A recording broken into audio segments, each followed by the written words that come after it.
আসসালামু আলাইকুম। আজকে বর্তমানে আমরা যে ফ্ল্যাটটা দেখাবো এটা হলো আপনার এখানে প্রায় 15 ফুট 20 ফুট রাস্তা আছে। বড় যে সাদা বিল্ডিং দেখতেছেন প্রায় 12 তলা। এটার মধ্যে আপনারা ফ্ল্যাট নিতে পারবেন। এখানে দেখেন পাশে মসজিদ আর এই বিল্ডিংটার পাশে আপনার আরেকটা বিল্ডিং হচ্ছে। এখানে দুটোর মধ্যে আপনারা ফ্ল্যাট পাবেন।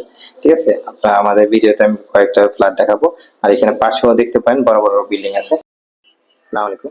এটা আমাদের নির্মাণ ভবন। এটা আমাদের একটি ফ্ল্যাট 1250 স্কয়ার ফিট। আপনারা যারা সহজে কিস্তিতে বা পেমেন্ট করে ফ্ল্যাট নিতে চান, আমাদের ফ্ল্যাটটা নিতে পারেন। এটা এখনো কমপ্লিট হয় নাই। আপনারা কেউ বুকিং করলে বা আহ, আপনার পেমেন্ট করলে অবশ্যই দ্রুত কমপ্লিট করে দেওয়া হবে। এছাড়া আপনি যদি কিস্তিতে নিতে চান আপনার টাইম নিয়ে, তাহলে অবশ্যই টাইম নিয়ে এটাকে কমপ্লিট করে দেওয়া হবে। ঠিক আছে? এটা হলো টয়লেট। আর এটা হলো কিচেন রুম। ঠিক আছে? মোটামুটি ভালো আছে। আপনার সরাসরি এসে দেখবেন। ঠিক আছে? এটা একটা রুম। আর রুমের সাথে এখানে আবার জাস্ট একটি টয়লেটও আছে। ওকে। এছাড়াও এখানে বারিন্দা আছে এই রুমের সাথে।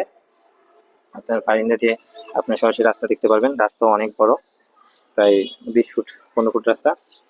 গাড়ি চলতে পারে, ট্রাক চলতে পারে। এছাড়া দেখেন এখানে আপনার রুমটা মোটামুটি অনেক বড়। আবার এখানে আরেকটা রুম আছে। এই রুমের সাথেও কিন্তু আপনার বারিন্দা আছে। ঠিক আছে? বারিন্দার সাথে এখানে একেবারে পাশে কিন্তু মসজিদ। ঠিক আছে? এটা মসজিদের সামনে। এটা নির্মাণ ভবন। মসজিদ কমপ্লিট হয়ে গেলে অনেক সুন্দর দেখাবে। আর এটা আপনার একটা রুম।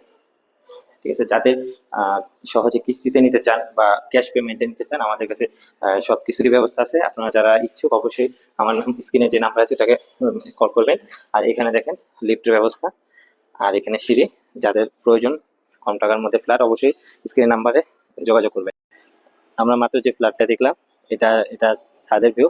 এখান থেকে আপনি ঢাকা সাইনবোর্ড, ঠিক আছে, বাস স্টেশন একেবারে কাছে। ঠিক আছে? 5-7 মিনিট লাগবে হেঁটে গেলে। ঠিক আছে? এটা হলো আপনার এই ছাদের ভিউ। এখান থেকে আপনি পুরো এলাকায় দেখতে পারবেন। ঠিক আছে? 12 তলা বিল্ডিং। যাদের ফ্ল্যাট বুকিং করার ইচ্ছা, অবশ্যই আমাদের সাথে স্ক্রিনে যে নাম্বার আছে এখানে যোগাযোগ করতে পারবেন।